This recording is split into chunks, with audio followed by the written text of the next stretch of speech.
Use of service organisations. तो देखो, एक तो कल हमने इंटरनल ऑडिटर्स के बारे में पढ़ लिया था कि भाई एक इनका काम, इनको आप, इन्होंने जो काम किया उस काम को आप यूज में ले सकते हैं या इन लोगों को अपने साथ में यूज ले सकते हैं।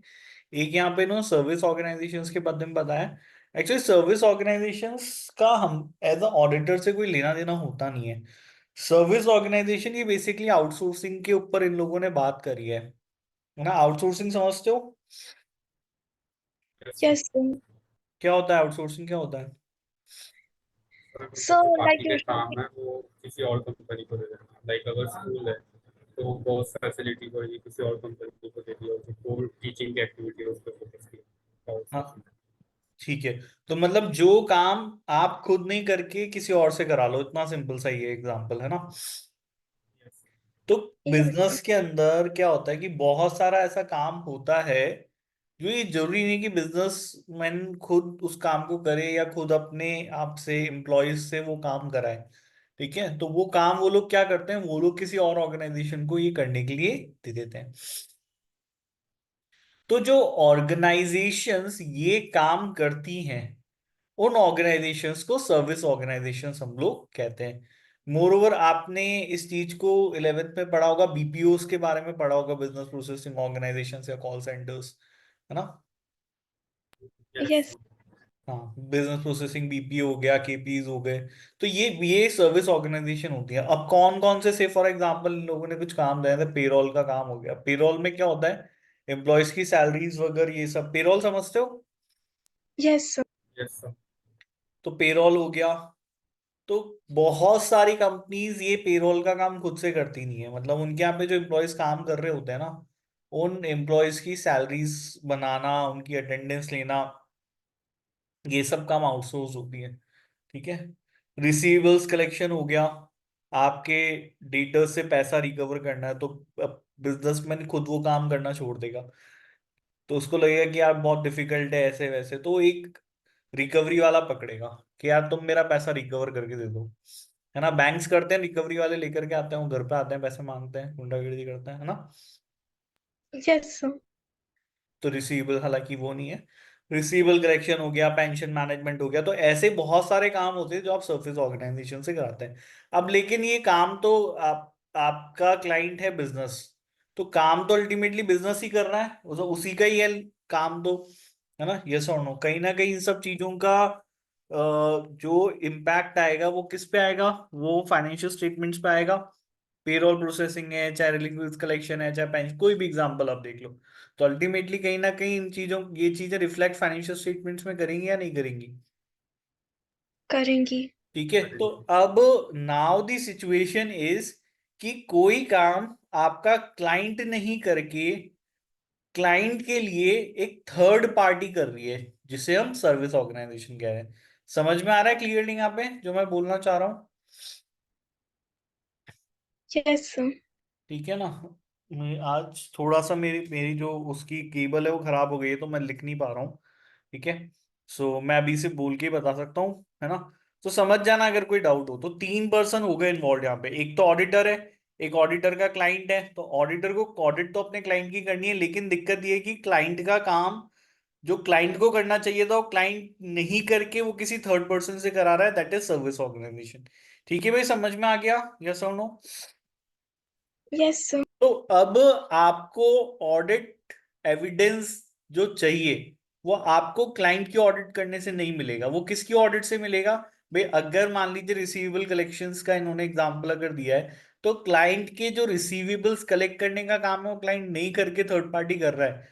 तो मुझे ये देखना है कि ये इस काम सही से हो रहा है या नहीं हो रहा। जो रिसीवेबल्स कलेक्ट हुए हैं उनके लिए जो कोशिश करी जा रही है वो सही से करी जा रही है, नहीं करी जा रही, वहां क्या इंटरनल कंट्रोल्स हैं, वो जो अपने को डेटा दे रहे हैं क्लाइंट को वो डेटा सही दे रहे हैं। तो ये आपको क्लाइंट से तो पता चलेगा नहीं, तो सर्विस ऑर्गेनाइजेशन के ऑडिट करने से ही पता चलेगा। हाँ या ना।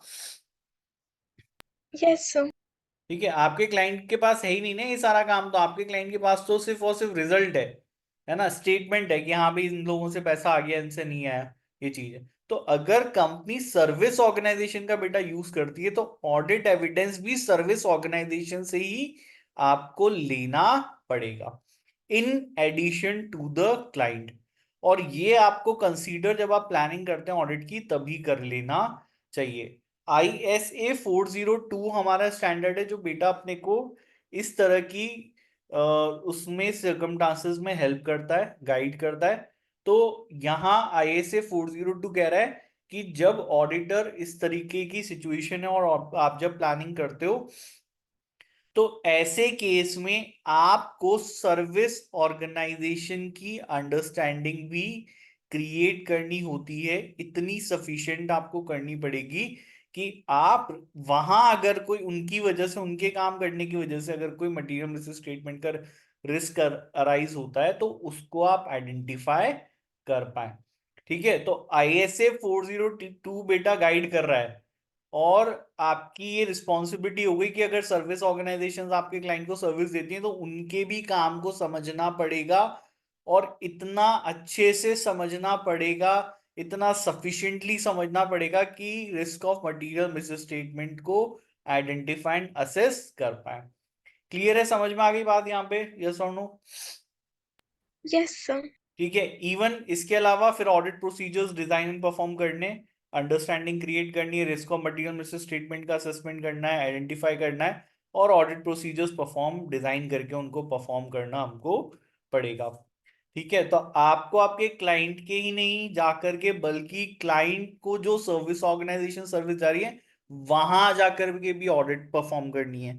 ठीक है भाई, समझ में आ गया? यस और नो? Yes, sir. ठीक है, अब इसमें क्या क्या अंडरस्टैंडिंग जब आप समझेंगे अपनी क्लाइंट की सर्विस ऑर्गेनाइजेशंस को तो क्या क्या समझेंगे। देखो किस तरह की वो सर्विस प्रोवाइड करते हैं और उनके सर्विस प्रोवाइड करने से इंटरनल कंट्रोल्स को पे कैसा इफेक्ट आता है, ट्रांजैक्शंस की मटीरियलिटी एंटिटी के साथ कितना इंटरेक्शन सर्विस ऑर्गेनाइजेशन और एंटिटी के बीच में होता है, किस तरीके का रिलेशनशिप है क्लाइंट और सर्विस ऑर्गेनाइजेशंस के बीच में, क्या कॉन्ट्रेक्चुअल टर्म्स है, ये सब चीजें बेटा अपने को समझनी होती है। सिंपल है भाई, समझ में आ जाएगा, याद रह जाएगा क्या क्या चीजें समझनी होगी। पहली बात तो Yes, sir. सर्विस क्या प्रोवाइड कर रहा है, कंट्रोल्स पे इफेक्ट क्या है, मटीरियलिटी ऑफ ट्रांजैक्शन क्या है, कितना इंटरेक्शन हो रहा है और नेचर ऑफ रिलेशनशिप किस चीज कैसी है और जिसका मतलब कॉन्ट्रेक्चुअल टर्म्स क्या क्या है। Next, the auditor should determine the effect of use of service organisation will have on their assessment of risk. The auditor should determine the effect the use of service organization will have on their assessment of risk। ठीक है, तो service organisation का use करने से risk assessment पे क्या effect आएगा, है ना। रिस्क असेसमेंट तो आपने अपने क्लाइंट का किया होगा, किसका किया होगा बेटा रिस्क असेसमेंट? किसका करेंगे रिस्क असेसमेंट? तो हमने हमारे क्लाइंट का किया होगा, है ना। Yes, sir. तो रिस्क असेसमेंट हमने हमारे क्लाइंट का किया है। तो ये ISA जो 402 के साथ में ये कह रहे हैं कि ऑडिटर को ये डिटरमाइन करना चाहिए कि भाई अगर क्लाइंट सर्विस ऑर्गेनाइजेशंस को यूज में लेता है तो इसका रिस्क असेसमेंट के ऊपर क्या प्रभाव पड़ रहा है ना। कई बार हो सकता है कि सर्विस ऑर्गेनाइजेशन को यूज लेना इररिलेवेंट है, कोई फर्क नहीं है। मान लीजिए कोई काम आउटसोर्स कर भी रखा है लेकिन उस काम का फाइनेंशियल स्टेटमेंट्स के ऊपर कोई इम्पैक्ट नहीं आता, बहुत छोटा सा काम है, इममटीरियल काम है, तो रिस्क असेसमेंट पे कोई फर्क नहीं आएगा, वैसा का वैसा ही रहेगा जैसा पहला था, है ना। लेकिन अगर काम मटेरियल आपने उनको दे रखा है, काम ट्रांजेक्शन्स जो हैं वो बड़े ट्रांजेक्शन्स हैं, तो हो सकता है कि आपके रिस्क असेसमेंट पे उसका इफेक्ट आएगा। तो ये ऑडिटर को डिटरमाइन करना होता है कि क्या सर्विस ऑर्गेनाइजेशन का यूज करने का असर रिस्क असेसमेंट पे भी आता है या नहीं आता। क्लियर है यहाँ पे? यस और नो? हाँ या ना? Yes, sir. ठीक है, अब देखो रिस्क आपका बढ़ रहा है या कम हो रहा है सर्विस ऑर्गेनाइजेशंस के यूज से, ये हम लोगों को देखना होता है। तो देखो कि भाई सर्विस ऑर्गेनाइजेशन की रेप्यूटेशन कैसी है, मतलब कौन है सर्विस ऑर्गेनाइजेशन। अब से फॉर एग्जांपल कि टाटा कंसल्टेंसी सर्विसेज रिलायंस को कोई सर्विस प्रोवाइड करती है, तो जो रिलायंस का ऑडिटर है वो देख रहा है क्या TCS कर रही है सर्विस प्रोवाइड। TCS तो बहुत बड़ा नाम हो गया, बहुत बड़ी कंपनी हो गई, हाँ या ना। Yes, sir. Yes, sir. तो जो TCS सर्विस प्रोवाइड कर रही होगी, ऑफ कोर्स सी बात है कि क्योंकि उनका सर्विस ऑर्गेनाइजेशन की रेपुटेशन बहुत ज्यादा है तो रिस्क असेसमेंट मतलब मटेरियल मिस स्टेटमेंट होने का रिस्क यहाँ पे कम होगा, क्योंकि टाटा अच्छे से काम कर रही होगी भाई, बहुत अच्छी रेप्यूटेड कंपनी है, वहां फ्रॉड्स और होने के चांसेस कम ही होंगे, है ना, ये चीज। तो यस सर। हम तो ऑडिटर अंबानी जी के हैं, कोई बात नहीं, तो अंबानी जी अगर टाटा जी से काम करा रहे हैं तो टाटा जी तो अपने आप में बहुत रेप्यूटेड पर्सन है भाई।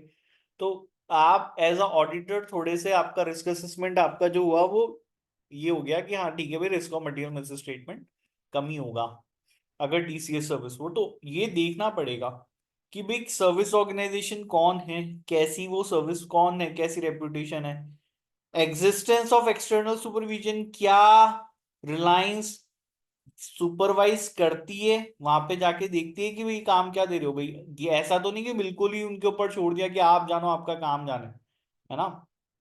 एक सिंपल सा एग्जांपल समझो कि आपने कॉल सेंटर आपका था, तो आपने कहा कि भाई मैं इसको आउटसोर्स कर देता हूँ, तो कॉल सेंटर आउटसोर्स कर दिया और आप उनसे कुछ बात नहीं करते, कुछ नहीं करते, तो आपको नहीं पता कि वो कॉल सेंटर में आप काम तो आपका कर रहे हैं लेकिन क्या कर रहे हैं, कोई सुपरविजन नहीं है, जीरो सुपरविजन है, तो आपको नहीं पता ना वहां पे आपके कस्टमर्स के साथ वो लोग कैसे बात कर रहे हैं, क्या कर रहे हैं, क्या नहीं कर रहे, ये चीज हो जाएगी। हो गई ये प्रॉब्लम, हो गई ये तो। आपको तो पता ही नहीं है कि आपके यहाँ पे आपका काम कैसा किया जा रहा है, नहीं पता ना क्लाइंट को तो आपके, यस सर। आपका क्लाइंट ध्यान नहीं दे रहा, सुपरवाइज नहीं कर रहा है, ठीक है, वहां पर जाकर के नहीं देख रहा कि भाई क्या वो लोग काम कर रहे हैं, ठीक है। तो ये एक इन्होंने बताया कि एक्सटर्नल सुपरविजन एग्जिस्ट करता है नहीं करता। एक बहुत छोटे से स्तर पे एक एग्जांपल देता हूँ कि भी आपका ऑफिस है एक, है ना, आप ऑडिटर अपना ऑफिस सेटअप करोगे, करोगे नहीं करोगे, नहीं करोगे, एसीसी खुद का ऑफिस नहीं ले सकते ना सर इंडिया में। खुद को ऑफिस नहीं ले सकता। Yes sir, individual standing preference. Authority नहीं है। वो तो ऑडिट करने की आपके पास इंडियन फर्म्स को अथॉरिटी नहीं है, ऑफिस तो डालो ना, क्या दिक्कत है। ऑडिट करने के लिए तो आपको यूके जाना पड़ेगा, वो तो वहीं की जुरिडिक्शन में आपको अथॉरिटी है। यस। हाँ, तो लेट्स अज्यूम कि ठीक है भाई, आप अपना ऑफिस सेटअप कर लेते हैं, तो क्या होता है कि आपको बहुत सारे प्रिंट आउट्स निकालने की जरूरत पड़ती है। तो आपने कहा यार इतने सारे प्रिंट आउट्स निकालने पड़ते हैं, छोटे मशीनरी से काम नहीं होता, एक बड़ी जेरोक्स की मशीन खरीदनी पड़ेगी, फिर आपने कहा तो बहुत ज्यादा इन्वेस्टमेंट है। तो आपने एक जेरोक्स की शॉप को बोला कि एक काम करो, हमारे सारे प्रिंट आउट्स आपसे निकलेंगे, हम तो बस आपको यहाँ पे मेल कर देंगे, आप प्रिंट आउट्स निकाल के रख देना। दिस इज आउटसोर्सिंग, छोटा सा एग्जांपल है, but it is the concept of outsourcing, yes sir. ठीक है। Yes sir. तो आप उनको मेल कर देते हैं, वो प्रिंट आउट्स निकाल कर दे देते हैं, जो भी बात है जैसे भी है। और आपके ऑफिस में भी बहुत सारे लोग हैं जो आपके साथ में उन ऑफिस, मतलब क्या होता है कि कोई कंट्रोल नहीं है, आपने बोला कि भाई प्रिंट्स निकालने हैं ज्यादा, तो ये है इनका इनका ये ईमेल आईडी, इनको मेल कर दो, ये अपने आप प्रिंट्स निकाल कर रख देंगे। तो अब वो प्रिंटिंग हो रही है, चल रहा है चल रहा है चल रहा है, आप सुपरवाइज नहीं कर रहे, आप तो नहीं बता रहे कि भाई कैसे प्रिंटिंग होगी, क्या होगा क्या नहीं होगा, है ना, आप तो नहीं बता रहे हो। यस सर, नहीं बता रहे हैं। हम आप तो नहीं बता रहे ना कि कैसे होगा काम, क्या होगा, so you are not supervising the work of that particular, एक सिंबल से प्रिंटिंग के काम को आप सुपरवाइज नहीं कर रहे हो। तो ये तो एक बहुत छोटे लेवल की बात है, कंसीडर कि जब बड़ी कंपनीज अपना एक बहुत बड़ा प्रोसेस आउटसोर्स कर देती हैं और वो वहां जाकर के उसको सुपरवाइज नहीं करें अगर, कि भाई कैसा काम हो रहा है क्या हो रहा है, तो risk of material miss statement होगा नहीं होगा वहां पे। जब आपने इतना बड़ा काम आपने किसी को हैंडओवर कर दिया अपना, और आप कोई सुपरविजन नहीं कर रहे हो उसका, जाकर के देख रहे हो कि भाई वो क्या काम कर रहा है क्या नहीं काम कर रहा है, तो risk of material statement automatically बढ़ जाएगा, हाँ या ना। Yes sir. ये इन्होंने यहाँ पे, तो जैसे आप सर्विस ऑर्गेनाइजेशन को देखते हैं काम करते हुए, तो उसमें देखना ये होता है कि भाई risk of material miss statement इनकी वजह से बढ़ रहा है कम हो रहा है। तो एक तो रेप्यूटेशन उसका फैक्टर हो गया, दूसरा आपका सुपरविजन फैक्टर हो गया, तीसरा हो गया एक्सटेंट ऑफ कंट्रोल्स। फिर जैसे आपके क्लाइंट ने कंट्रोल्स बनाए हुए हैं, तो क्या सर्विस ऑर्गेनाइजेशन ने भी कोई कंट्रोल्स बना रखे नहीं बना रखे, ठीक है। आपका कोई एक्सपीरियंस एरर्स एंड ओमिशन का है, degree of monitoring by the user, क्या आपका जो क्लाइंट है वो उसके काम को मॉनिटर करता है नहीं कर सकता, ये सब चीजें आपको कंसीडर करनी पड़ेंगी। ठीक है भाई, समझ में आ गया यहाँ पे, यस और नो? Yes sir. ये इन्होंने बोला है, ठीक है। इसके अलावा इन्होंने एक यहाँ पर एक सिंपल रास्ता हमको बताया कि क्या होता है कि पर्टिकुलरली कई बार जरूरत नहीं है कि आप अपने क्लाइंट के सर्विस ऑर्गेनाइजेशन में जाके ऑडिट करो, क्योंकि कोई बात नहीं, आप उनकी ऑडिट नहीं करोगे, उनकी खुद की ऑडिट तो होती होगी नहीं होती होगी, उनकी खुद की ऑडिट, उनकी खुद की भी ऑडिट होती होगी, है ना। Yes sir. आप तो रिलायंस के ऑडिटर हैं, तो क्या हो गया, टीसीएस अगर सर्विस प्रोवाइड कर रही है तो टीसीएस की अपनी खुद की ऑडिट होती है ना, ऐसा इन्होंने बोला है।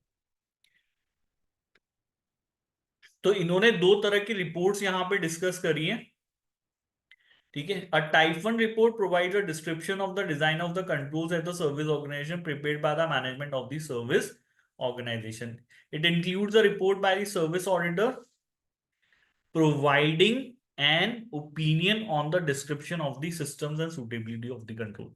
तो क्या होता है कि भाई जैसे टीसीएस के जो ऑडिटर्स होंगे उन्होंने कंट्रोल्स को समझा होगा, आपने जैसे रिलायंस के कंट्रोल्स को समझा वैसे ही टीसीएस के ऑडिटर्स ने टीसीएस के कंट्रोल्स और सिस्टम्स को समझा होगा, है ना भाई? हाँ या ना, यस और नो? Yes sir.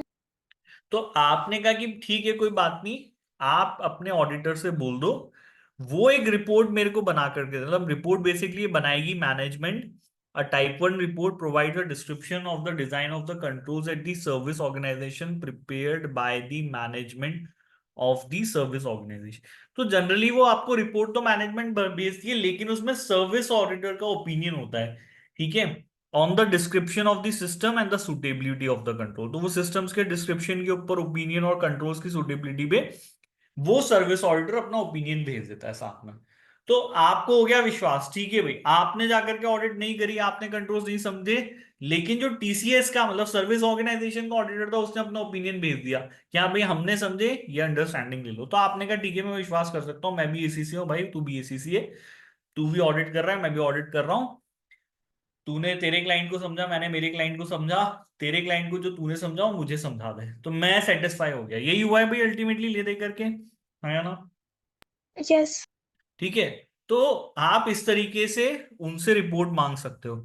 तो अगर आपने रिपोर्ट में सिर्फ ये मांगा है कि भाई कंट्रोल्स डिस्क्राइब कर दो, कैसा डिजाइन है वो मुझे बता दो, इसको हम लोग सिर्फ टाइप 1 रिपोर्ट बोलते हैं। अब टाइप 2 रिपोर्ट में थोड़ी सी और डिटेल्ड होती है, जिसमें डिस्क्रिप्शन भी आ जाएगा, डिजाइन भी आ जाएगा, ऑपरेटिंग इफेक्टिवनेस भी आ जाएंगे, ठीक है। टाइप 1 और टाइप 2 में बस इतना सा ही फर्क है, उसमें डिस्क्रिप्शन और डिजाइन आता है, इसमें डिस्क्रिप्शन डिजाइन और ऑपरेटिंग इफेक्टिवनेस आ गया तीनों, कि भाई ये ऑपरेट भी सही से करते नहीं, बना तो आपने अच्छे रखे हैं लेकिन क्या ये अपना काम भी करते नहीं करते वो वाली बात होती है, बस इतना सा ही फर्क है। क्लियर है, समझ में आ गया बस यहाँ पे, यस और नो? Yes sir. तो टाइप 1 रिपोर्ट में डिस्क्रिप्शन डिजाइन आ जाएगा, तो आप ये ऑडिटर के ऊपर है कि भाई ऑडिटर किस तरह की रिपोर्ट मांगता है। If the auditor is intend to use a report from service auditor they should consider. तो अगर ऑडिटर खुद नहीं जाकर के चाहता है कि सर्विस ऑर्गेनाइजेशन का ऑडिटर उसको ये रिपोर्ट दे दे, उनका management supported by the service auditor opinion वो रिपोर्ट दे दे, तो ऐसे केस में हम ऑडिटर को यहां पर सर्विस ऑर्गेनाइजेशन की ऑडिटर की कंपिटेंसी एंड इंडिपेंडेंस का इवेल्युएशन करना पड़ेगा। ये तो देखना ही पड़ेगा कि भाई सर्विस ऑर्गेनाइजेशन का ऑडिटर कंपिटेंट एंड इंडिपेंडेंट है या नहीं है। ठीक है, समझ में आ गया, यस और नो? Yes sir. आप ये सोच रहे हो कि सर इतना डीप ये हर चीज में क्यों ऐसा बोल देते हैं? देखो, क्योंकि हम लोग एक बहुत बड़े लेवल पे जाके सोच रहे हैं, क्योंकि ग्लोबल ऑर्गेनाइजेशंस होती हैं, कोई कंपनी इंडिया में है, कोई कंपनी यूएस में है, कोई कंपनी यूके में। अब यूएस की कंपनी काम करा रही है इंडिया की कंपनी से, ऐसा ही होता है, इंडिया में ही है बहुत सारे बीपीओस, दुनिया की अलग अलग बड़ी बड़ी कंपनीज के बीपीओस हम लोगों के यहाँ पे इंडिया में ही सेटल्ड है, यस और नो? Yes sir. तो वहां जो ऑडिटर है काम उसका यहाँ पे उसके क्लाइंट का इंडिया में हो रहा है, तो हो सकता है वो इंडिया नहीं आए, तो वो चाहेगा कि भाई इंडिया में जिस ऑडिटर ने यहाँ की कंपनी की ऑडिट करी है वो ही रिपोर्ट दे दे। तो उसे ये देखना पड़ेगा कि यहाँ पर जो इंडिया में उसका ऑडिटर है वो ऑडिटर कंपिटेंट है या नहीं, और किन स्टैंडर्ड्स के अंडर उसने वो रिपोर्ट जारी करी, क्योंकि अलग अलग जुरिडिक्शंस हो गए ना। यूएस चल जाओगे तो सीपीए आ जाते हैं, यूके में आपके आ जाओ तो एसीसी आ जाएंगे, इंडिया में आ जाओगे तो चार्टर्ड अकाउंटेंट्स। तो सब अपना अलग अलग जुरिडिक्शन से अलग अलग बॉडीज हैं, काम करने का तरीका थोड़ा बहुत अलग अलग है, तो ये आपको देखना पड़ेगा। क्लियर है, समझ में आ गया? यस और नो? यस ठीक है। हो सकता है कि क्लाइंट ऑर्गेनाइजेशन को आपको कांटेक्ट करना पड़े, तो क्लाइंट के थ्रू आप उसको कांटेक्ट करेंगे, जरूरत पड़ती है तो विजिट भी करेंगे। ठीक है। और सब चीजों के बाद अगर आपको लगता है कि नहीं है हमको, तो आप किसी ऑडिटर को अपॉइंट कर सकते हैं सर्विस ऑर्गेनाइजेशन में जा करके प्रोसीजर्स परफॉर्म करने के लिए और कंट्रोल्स के बारे में इंफॉर्मेशन गैदर करने के लिए। ठीक है भाई, समझ में आ गया? हाँ या ना? यस और नो? Yes sir. ठीक है।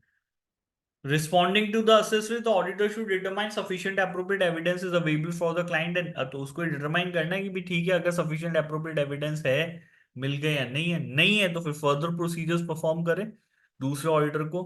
इफ कंट्रोल, अगर उसको ये उम्मीद है कि कंट्रोल्स ऑपरेट इफेक्टिवली कर रहे हैं तो टाइप टू रिपोर्ट मांगी जा सकती है। अगर वो ये मानता है कि ऑपरेट कर रहे हैं प्रॉपरली तो टाइप टू रिपोर्ट मांगी। अगर उसको लगता है कि कंट्रोल्स के ऑपरेशंस के ऊपर मैं विश्वास नहीं करूंगा, रिलाय नहीं करूंगा, वो तो मैं खुद ही जा करके देखूंगा, तो टाइप 1 रिपोर्ट मांग लो, है ना? यस और नो? Yes sir. तो कंट्रोल्स अगर उसको एक्सपेक्टेड है कि ऑपरेट इफेक्टिवली कर रहे होंगे तब तो टाइप 2 मांगे। अगर कंट्रोल्स उसको एक्सपेक्टेड नहीं है इफेक्टिवली ऑपरेट करने के लिए तो वो यहां पर टाइप 1 रिपोर्ट मांग सकता है। ठीक है। टेस्ट ऑफ कंट्रोल्स परफॉर्म करने चाहिए सर्विस ऑर्गेनाइजेशन में, या दूसरे ऑडिटर को ही काम करने के लिए बोलना चाहिए। क्लियर है भाई, समझ में आ गया यहाँ पे? यस और नो? Yes sir. इसके अलावा क्लाइंट से पूछना चाहिए कि क्या सर्विस ऑर्गेनाइजेशन ने किसी तरह का कोई फ्रॉड रिपोर्ट किया है, और क्या क्लाइंट को किसी तरह के फ्रॉड के बारे में कोई जानकारी है या नहीं। ठीक है, इतनी सी बात है। अगर सफिशिएंट अप्रोप्रिएट नहीं एविडेंस आपको नहीं मिलते हैं, देखो ये इन्होंने थोड़ी सी इंपॉर्टेंट बात करी क्योंकि हमारी ऑडिट रिपोर्ट पे इम्पैक्ट आएगा। तो काम तो सर्विस ऑर्गेनाइजेशन कर रही है और ऑडिटर के पास सफिशिएंट अप्रोप्रिएट एविडेंस नहीं है कि भाई वहां काम कैसा हो रहा है, क्या कोई मटेरियल मिस स्टेटमेंट वहां एग्जिस्ट कर रहा है या नहीं कर रहा, उसके बाद कोई एविडेंस नहीं है। तो एज पर दी सर्कमस्टांसेस आप मॉडिफिकेशन कर सकते हैं ऑडिट रिपोर्ट में, क्वालिफाइड और डिस्क्लेमर ऑफ ओपिनियन जो है वो इश्यू किया जा सकता है। क्लियर है, समझ में आ गया? यस और नो? Yes sir. बाकी सर्विस ऑर्गेनाइजेशन के काम की बात आपको ऑडिटर रिपोर्ट्स में नहीं बतानी चाहिए unless required by law and regulation. ठीक है ना? अब यहाँ पे मैं क्यों बोल रहा हूँ, क्योंकि जैसे आपने उनके ऑडिटर से काम जो उसने किया वो आपने यूज में लिया, तो आप ये बताओगे क्या अगर आप ओपिनियन मॉडिफाई नहीं करते हो तो? अनमॉडिफाइड रिपोर्ट अगर आप जारी करोगे तो क्या आप ये बताओगे कि देखो हम लोगों ने तो ऑडिट नहीं करी, हम लोगों ने तो उनकी ऑडिटर से रिपोर्ट मांग ली थी, तो वहां पे कोई मटेरियल मिस स्टेटमेंट है तो हमारी गलती नहीं है, वहां के ऑडिटर की गलती है, ये आप बोलोगे रिपोर्ट में? No sir. नहीं बोलेंगे ना। तो इवन अगर आपने सर्विस ऑर्गेनाइजेशन के ऑडिटर के काम को यूज में लिया भी है तो भी इस बात का मेंशन हम लोग ऑडिट रिपोर्ट में नहीं करते हैं unless it is required by law और रेगुलेशन। अगर आप मॉडिफाई करते हो ओपिनियन तो ही ऐसे केस में हम लोग यहाँ पे रेफरेंस उसके काम का देते हैं। क्लियर है बेटा, समझ में आ गया यहाँ पे? यस और नो? यस। ठीक है। बाकी ऑडिट को फायदे क्या क्या है सर्विस ऑर्गेनाइजेशन के होने से?